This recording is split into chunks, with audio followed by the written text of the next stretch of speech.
এই কথা শুনে সদাগর অনেক রাগ করলো এবং সে বলে, লবণ তো খুবই সস্তা জিনিস, তুমি আমাকে এতটা সস্তা ভাবো? এরপর সদাগর তার মেয়েকে অনেক বকা দেয় এবং সে বলে, আমি জানি তুমি একদিন আমাকে ছেড়ে চলে যাবে, এর থেকে এটাই ভালো হবে তুমি এখনই এই ঘর ছেড়ে চলে যাও। পিতার এই কথায় ছোট মেয়েটি তার হৃদয়ে অনেক কষ্ট পায়, আর সে কাউকে কিছু না বলেই কান্না করতে করতে ঘর ছেড়ে বাইরে চলে আসে।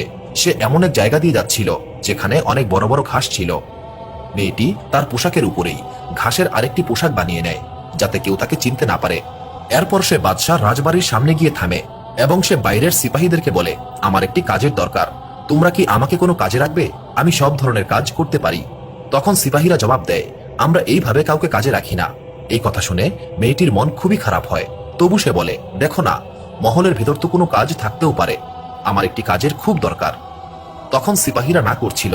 এমন সময় সেখানে শাহী বাবুর্চি এসে দাঁড়ায়। সে পাশে দাঁড়িয়ে এই মেয়েটির কথা শুনছিল এবং মেয়েটির কথা শুনে তার অনেক মায়া হয়। শাহী বাবুর্চি তাকে একটি কাজ দেয় এবং তাকে সমস্ত কাজ বুঝিয়ে দেয়। মেয়েটিকে তার থাকার জায়গাও দেখিয়ে দেয়।